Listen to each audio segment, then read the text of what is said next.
Hello YouTubers, this is Mike from What Works For Me Aquariums. I told you I'd let you in on what's going on with a 35-gallon build, so here we are. Okay. A, this is not the light I'm going to be using. B, the piece of plastic at the bottom was just to see what the flow would look like. So anyway, ignore those two things and let's get going. This is a 35-gallon long aquarium that I bought about 10 years ago. Bought it for just my first community tank, a saltwater, freshwater tank in a long, long time. We moved a lot as a family, and I didn't have a chance to set a tank up for years. And my sweet wife allowed me to get an aquarium. She got one for her classroom, a small one, and was real enthused with it. Remembered as we were young, when we were younger, that I had aquariums in our house, and she thought, well, it wouldn't be such a bad idea. So I appreciated that with her. Just a shout out to my lovely wife who started this and keeps encouraging my hobby. So let's begin. This is a 35-gallon long tank that I bought at a fish store in Fort Worth, Texas. The stand came with it and got the whole thing for about $150. That was a pretty good deal. And it appears now that I'm glad I kept it, because it looks like it's going to be very useful as far as a saltwater reef goes. Okay, so what am I including in this reef? Now you can see up in the left-hand corner, right there, is the bottom half of the overflow box. I got that off Amazon. It's really nice. The back part of it, of course, you can't see behind the tank with the U-tube to siphon the water. Okay. The next step was to figure out the lower portion of the tank, the sump, the refugium, all that kind of good stuff. Okay, so without further ado, here we go.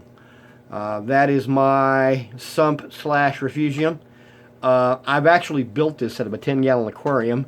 I saw some plans on the internet, on YouTube, and I thought, well, that'd be kind of neat. So I bought, or I had cut 4 glass partitions that they're being used currently as the baffles. The first one's a little hard to see there. We'll get around here where you can get a better look. There it is. Okay. Then the next 3 are right here. Those are actually pretty much, sorry about that. The one in the center is smaller than the 2 on each end, but one way or the other. Now I'll tell you what, I have never tried to silicone anything together before in my life, and wow, that was a challenge. I got it siliconed okay, but I always had a leak, and it was at the first baffle going toward the sump portion where the pump's sitting, and it would leak every single. I had to finally cut it out and start over, but I did get it sealed up. Okay. The pump you see there, that little blue pump, is from a company called Aquanet. Now, let me just tell you that this is a cheap Chinese pump. It cost, I think, $12. What a deal, okay? Yeah, I even got 2, because if this craps out right away, they'll have another one, a backup.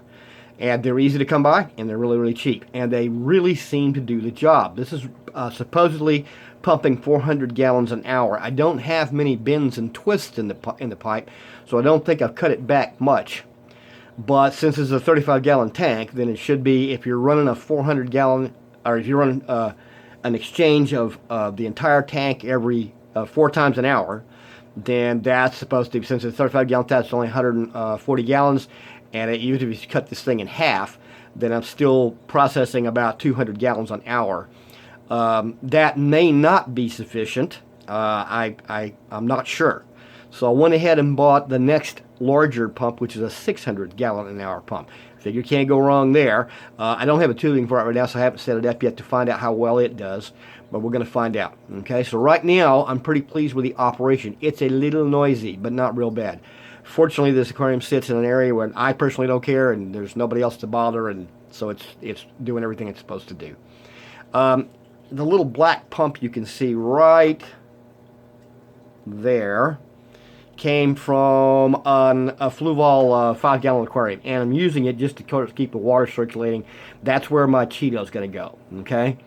The other section of the sump that is blocked by the support for the tank is going to be, I've got a filter sock going in there, and I'm going to use ChemiPure Blue. I've been using ChemiPure products. I'm really, really impressed with them, and I intend to use one in there as well. Okay. First, let me also apologize for the dirty look of the tank. I had all the dry rock in it in various places and left all kinds of crumbs and bits and pieces. So I intend to clean everything up before I get going. Over here on the baffles, what I intend to do is that first compartment, I intend to put some reticulated sponge in there, and that should keep the keep everything, the extra junk, whatever might flow over out of the final sump. And I'm going to put the heater either in that last compartment or in the first compartment. Not sure yet. The little black light right there is a Coral Life Nano Reef light, and it works pretty well. It's got a good bright light to it. I think it'll be enough for the Cheeto. I've got it already set at 7 p.m. to 7 a.m., where the tank light is going to be from 7 a to 7 p. Okay? So that's how we're going right now. Something else I want to call attention to. See the ribbed hose? Okay? That actually came off of Fluval 207. And it seems to be a great return hose. Now, I had to get some larger ones for the larger pump, what I have coming. But again, I'm not decided whether I'm going to do it or not. The whole thing was set up today just to see that everything will function, and it appears to be. Kindly note all the particles, the dirty particles floating around. I think I've got a pretty good pattern going as far as flow rate. Let me call your attention to that. That is a Haiger wave maker, okay? And so far, I'm rather impressed. I haven't even tried to program it yet. Currently, it's running on a standard program, which for Haiger means that it is running constantly, and it runs. It does a wave about every 30 seconds. So it starts with almost no water or no pressure, then it builds up and builds up to its fullest extent, and then backs back down again. So you got the waves going back and forth. Again, the reason I've got the plastic sitting in there is I wanted to get an idea of what kind of flow I had moving around the tank. That's at the bottom of the tank, though, so I'm not sure. That might be where it needs to be more. I can tilt it or move it. Likewise, I can program the Haiger wave maker, and so far I'm fairly impressed with it. Magnet's incredibly strong. Water rate flowing out of there is incredible. If you'll look right where the particles are hitting the fan, you just take off. So I'm currently thinking everything seems to be working the way it's supposed to. I hope. So anyway, guys, that is my 35 long. Next week, I intend to bring in salt water and Cheeto and sand and rock and put it all together. I will be glad, of course, to film that as we do it. I will also keep you up on the little Spectrum, whatever it's called, little spec tank, smaller 13 gallon, and see how that coral came out. I'm very concerned. I just can't figure out why would only some coral be affected and others not. That I can't tell.